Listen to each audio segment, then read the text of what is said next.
ସୁଜିତ କେ again ନବାର ତାଙ୍କ ପଛରେ ଅଛି। ସେ ବରାବର ଯୋଉଟା କହୁଛନ୍ତି ଓଡ଼ିଶାରେ ସେମାନଙ୍କୁ ବିଜେପି ଯୋଉ କ୍ଷମତାସୀନ ହେଇଛି ପ୍ରଧାନମନ୍ତ୍ରୀ ଏଇଟା ସ୍ପଷ୍ଟ କରିଦେଇ ଯାଇଛନ୍ତି ଯେ nobody thought that BJP will come to power in Odisha। ରବି ବାବୁ ସୁଜିତ କୁମାର ଆଜି ରାଜ୍ୟସଭା ଯିବା ପାଇଁ ବାଟ ପ୍ରସ୍ତୁତ ହେଇଗଲା, ସେ ଆଜି ନୋମିନେସନ ଫାଇଲ କଲେ, ଆର ମେସେଜ କଣ ଗଲା ବୋଲି ଆପଣ ଭାବୁଛନ୍ତି? ନାଇଁ ଦେଖନ୍ତୁ ପୂର୍ବରୁ ମମତା ମହନ୍ତଙ୍କୁ ପଠେଇଥିଲେ। ହୁଁ ଆପଣ ମମତା ମହାନ୍ତଙ୍କ କେସରେ ସେ ଇସ୍ତଫା ଦେବାର ଅଳ୍ପ ଦିନ ଭିତରେ ସବୁ କଥା ହେଇଗଲା। ସୁଜିତଙ୍କ କଥା ଟିକେ ବିଳମ୍ବ ହେଲା ବୋଲି ଲାଗୁଛି ଆପଣ, କିନ୍ତୁ ଫର୍ମୁଲା ସମାନ। କିନ୍ତୁ ମମତା ମହାନ୍ତଙ୍କ କଥା କୁଇକଲି କରିଦିଆଗଲା ଏଇ ସକାଶେ ଝାଡ଼ଖଣ୍ଡ ନିର୍ବାଚନ ପୂର୍ବରୁ ଆପଣ ଜାଣିଛନ୍ତି ଝାଡ଼ଖଣ୍ଡରେ ଗୋଟେ ବଡ଼ ଅଂଶୀଦାର ହଉଛନ୍ତି ମହାନ୍ତ କମ୍ୟୁନିଟି, ପ୍ରାୟ 15% of the population, more than 15% of the population. ଏବଂ ସେମାନଙ୍କର ଗୋଟେ ପଲିଟିକାଲ ପାର୍ଟି ମଧ୍ୟ ସେମାନେ ନୂଆ ରେଜିଷ୍ଟର କରିଛନ୍ତି ଏଥରକ ସେ ଦଳ ଜାତିର ଲୋକମାନେ। ଏବଂ ସେଥିରେ ଇଏ ଭାବିଲେ ଯେ ମମତା ମହାନ୍ତଙ୍କୁ ଶୀଘ୍ର ପଠାଇଲେ ତା ଝାଡ଼ଖଣ୍ଡ ନିର୍ବାଚନ ଆମେ ବ୍ୟବହାର କରିପାରିବା, ଏବଂ ସେ ଝାଡ଼ଖଣ୍ଡ ନିର୍ବାଚନ ମଧ୍ୟ ଯାଇଥିଲେ।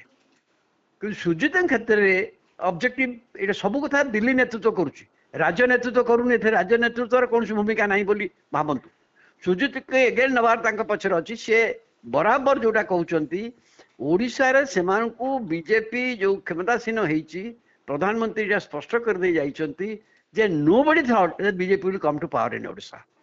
No political pundits ever agreed, କିନ୍ତୁ BJP come to power on its own, ନିଜ ଗୋଡ଼ରେ ହେଇଛି, ଏକୁଟିଆ ସରକାର କରିଛି। ସେ କିନ୍ତୁ ଭଲ ଭାବରେ ଜାଣିଛନ୍ତି ଯେ ତୃଣମୂଳ ସ୍ତରରେ ଦଳର ସାଂଗଠନିକ ସ୍ଥିତି ବିଶେଷ ନାହିଁ।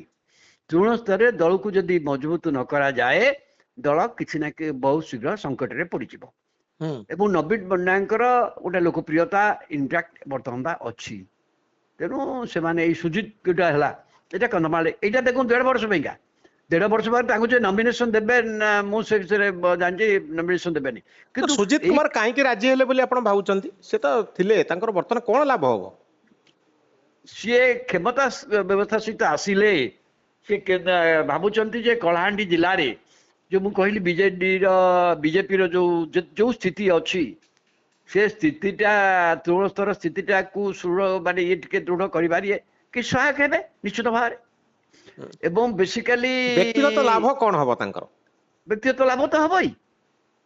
ସିଏ ବିଜେଡି କାହିଁ ଆସିଥିଲେ? ସିଏ ବିଜେଡି କଣ ଦଳର ନୀତି ଆଦର୍ଶରେ ଉଦ୍ବୁଦ୍ଧ ହେଇକି ସିଏ ଆସିଥିଲେ ବୋଲି ଭାବୁନି। ବିଜେଡି କ୍ଷମତାରେ ଥିଲା ଏବଂ କ୍ଷମତା ବ୍ୟବସ୍ଥାରେ ସେ ଭାବୁଥିଲେ କିଛି କରିପାରିବେ, ଆସିଥିଲେ ଏବଂ ସେ ଯାଇଥିଲେ ସେଠିକି। କିନ୍ତୁ ବର୍ତ୍ତମାନ ସେ ଦେଖୁଛନ୍ତି ବିଜେଡି ଆଉ କ୍ଷମତାରେ ନାହିଁ, ଆଉ ବିଜେଡି କ୍ଷମତାକୁ ଫେରିବାର ସମ୍ଭାବନା ମଧ୍ୟ ବହୁତ କ୍ଷୀଣ।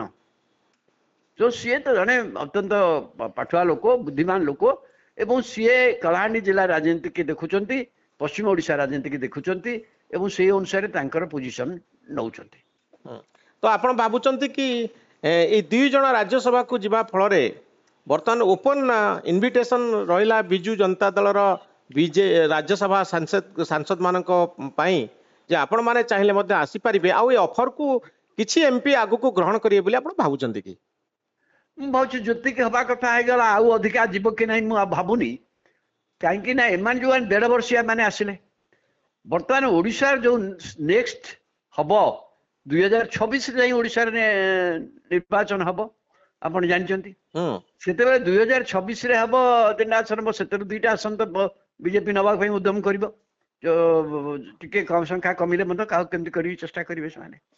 ତ ସେଇଟାକୁ ଅନେକ ବିଜେପିର ଯୋଉମାନେ ନିଜ ଲୋକମାନେ ସେତିକି ଅପେକ୍ଷା କରିଛନ୍ତି, କିନ୍ତୁ ଯୋଉମାନେ ବିଜେଡିର ଲୋକମାନେ ଅଛନ୍ତି ରାଜ୍ୟସଭାରେ ସେକରୁ ଗଲେ ତାଙ୍କୁ କଣ ବେନିଫିଟ ମିଳିବ, ଯାହା ଆପଣ କହିଲେ କ୍ଷମତାର ବେନିଫିଟ କଣ ମିଳିବ ସେଇଟାକୁ ସେମାନେ ସେଠି ଦେଖୁଛନ୍ତି। ଆଉ କଣ ଥିବ ତା ଭିତରେ ମୁଁ ଜାଣିନି, କିନ୍ତୁ ଏଇଟା ମୋଟାମୋଟି ଭାବରେ କଥା। କାରଣ ଏମାନେ ତ କହିପାରନ୍ତି। ଆପଣ ଭାବୁଛନ୍ତି କି ବିଜେପି ଉଦ୍ୟମ କରୁଛି ବିଜୁ ଜନତା ଦଳର ଆଉ କିଛି ସାଂସଦକୁ ନିଜ ଫୋଲ୍ଡକୁ ନେବା ପାଇଁ? এইটার কଣ হଉଛି ସେଠି ନ ହଉ, କିନ୍ତୁ ଆର ମେସେଜ ଏଣ୍ଟାୟାର ଓଡ଼ିଶାରେ କଣ ପଡୁଛି ବିଜେଡି ଉପରେ, ଯେମିତି ମମତା ମହାନ୍ତଙ୍କ ଯିବାରେ ଏଣ୍ଟାୟାର ଓଡ଼ିଶାର ମେସେଜ କଲା ବିଜେଡି ଭାଙ୍ଗୁଛି। ଆଜି ସୁଜିତ କୁମାର ଏଣ୍ଟାୟାର ଏଇ ଯୋଉ ମେସେଜଟା ବରାବର ଯଦି ଦିଆଗଲେ, କାରଣ ଏମାନେ ଚାହୁଁଛନ୍ତି ତୃଣମୂଳ ସ୍ତରରେ ବିଜେପିର ଯୋଉ ଶକ୍ତି ନାହିଁ, ଗଞ୍ଜାମ ଜିଲ୍ଲାରେ ଏମାନେ କମ୍ପ୍ଲିଟଲି ୱିନ୍ ଓଭର କରି ଯାଇଛନ୍ତି। କେବଳ ନବୀନ ପଟ୍ଟନାୟକ ଛାଡ଼ିଦେଲେ ଆଉ ବିଜେଡିର କୌଣସି ବିଧାୟକ ଜିତି ନାହାନ୍ତି ସେଠୁ, ଏତେ ବଡ଼ ଜିଲ୍ଲା। କିନ୍ତୁ ଏକଥା ଆପଣ ଜାଣିଛନ୍ତି ବିଜେଡିର ଗଞ୍ଜାମ ଜିଲ୍ଲା ଥିଲା ଦୁର୍ଗ ଏତେ ବର୍ଷ ଧରିକି। କିନ୍ତୁ ତୃଣମୂଳ ସ୍ତରରେ ଏଇ ଲୋକମାନେ ଅଛନ୍ତି। ବର୍ତ୍ତମାନ କଣ ଚାଲିଛି ଗଞ୍ଜାମରେ? ଗଞ୍ଜାମରେ ମିଶ୍ରଣ ପର୍ବ ଚାଲିଛି। ତୃଣମୂଳ ସ୍ତରରୁ କେତେ ସରପଞ୍ଚ କୋଉମାନଙ୍କୁ କେତେ ଅଧିକା ବିଜେପିରେ ମିଶା ଯାଇପାରିବ, ସେଇ ପ୍ରକ୍ରିୟା ଚାଲିଛି। ସବୁ ଏମଏଲଏ ମାନଙ୍କୁ ସେଇଆ କୁହାଯାଇଛି। କାରଣ ଅଲ୍ଟିମେଟଲି ତୃଣମୂଳ ସ୍ତରରେ ଯଦି ନ ହୁଏ, ବାଇ ଫ୍ଲୁକ୍ ଯୋଉ ଆସିଛନ୍ତି କ୍ଷମତାକୁ, ସେମାନେ ସେ କ୍ଷମତାକୁ ସଷ୍ଟେନ୍ କରିପାରିବେନି। ତେଣୁ ସେଇ ପ୍ରକ୍ରିୟାରେ ସେମାନେ ଆରମ୍ଭ କରିଛନ୍ତି। ଏବଂ ଯେହେତୁ ଜାଣିଛନ୍ତି ବିଜେଡିଟା ଅନେକ କିଛି ବର୍ଷ ହେଲା ଆଉ ନେତୃତ୍ୱ ଅପେକ୍ଷା ଗୋଟେ କ୍ଷମତା ଆଧାରିତ ଦଳରେ ପରିଣତ ହେଇଛି। ତେଣୁ କ୍ଷମତା ପାଇଁ ଯୋଉମାନେ ଟିକେ ଆଗ୍ରହୀ, ସେମାନଙ୍କୁ ଆଣିବାରେ କୌଣସି ଅସୁବିଧା ହବନି। ଆଉ ଯୋଉମାନେ ପଞ୍ଚାୟତରେ ଅଛନ୍ତି, ଜିଲ୍ଲା ପଞ୍ଚାୟତ ପଞ୍ଚାୟତରେ ଅଛନ୍ତି, ମ୍ୟୁନିସିପାଲିଟି ଅଛନ୍ତି, ସେ ଜାଣିଛନ୍ତି ସରକାର ଯଦି ନ ଚାହିଁବେ, ସରକାରଙ୍କୁ ଟିକେ ସହଯୋଗ ନ ମିଳିଲେ, ସେମାନଙ୍କ ପାଖରେ ପଇସା ଥିଲେ ବି ସେ ଖର୍ଚ୍ଚ କରିପାରିବେନି। ଖର୍ଚ୍ଚ କଲେ ବି ସେ କଣ୍ଟ୍ରାକ୍ଟରଙ୍କୁ ବିଲ୍ ବି ଦେଇପାରିବେନି। ଏ କଥା ଜାଣିଛନ୍ତି। ବିଡିଓ ଯଦି ନ ଚାହିଁବ, ତାହେଲେ ପଞ୍ଚାୟତ ସମିତି ଅଧ୍ୟକ୍ଷ କିଛି କରିପାରିବନି। ସରପଞ୍ଚ ମଧ୍ୟ କିଛି କରିପାରିବନି ଆଜ୍ଞା। ସରପଞ୍ଚ କାମ ଦେଇପାରେ, ତା ପାଖରେ ପଇସା ଅଛି, କାମ ଦେଇପାରେ, ସେ କାମ ମପା ହବନି କି ସେ କଣ୍ଟ୍ରାକ୍ଟର ବିଲ୍ ପେମେଣ୍ଟ ହବନି। ତେଣୁ ଅନେକ ସେଇ ବ୍ୟବସ୍ଥାରେ ଯୋଉମାନେ କ୍ଷମତା ସହିତ ଆସୋସିଏଟ ହେଇକି ଥିଲେ, ସେମାନେ ଭାବୁଛନ୍ତି। ଏମାନେ ତ ଲଢେଇ କରିକି ହେଇନାହାନ୍ତି, ରାଜନୀତି କରୁନାହାନ୍ତି ନା। ଶାସକ ଦଳରେ ଯୋଉମାନେ ରହିବେ ସେମାନଙ୍କ ପାଇଁ ସୁବିଧା ହୁଏ ସବୁବେଳେ ସଂଗଠନକୁ ସଜାଡ଼ିବା ପାଇଁ, ନହେଲେ ସଂଗଠନ ଭୁଷୁଡ଼ି ପରିବାର ଯଥେଷ୍ଟ ଆଶଙ୍କା ଥାଏ। ହଁ, ବିରୋଧୀ ଏଇଟା ଦଳ ନହେଲେ ଏଇଟା ହେଲେ 2027 ସେମାନେ ମୁକାବିଲା କରିପାରେ। 2027ରେ ପ୍ରଥମ ଥର ପାଇଁ ଜଣା ପଡିବ ତୃଣମୂଳ ସ୍ତରରେ ବିଜେପିର ଶକ୍ତି ବଢିଛି ନା ନାହିଁ। 27 ମସିହା ପାଇଁ ଅପେକ୍ଷା କରିବା ପାଇଁ ପଞ୍ଚାୟତ। ପଡ଼ିବ। ଆଉ ଆପଣ ଭାବୁଛନ୍ତି ସେଥିପାଇଁ ପ୍ରସ୍ତୁତି ପର୍ବ ଏବେଠୁ ଆରମ୍ଭ ହୋଇଛି? ଏକଦମ ବିଲକୁଲ। ହଁ, ବହୁତ ଧନ୍ୟବାଦ।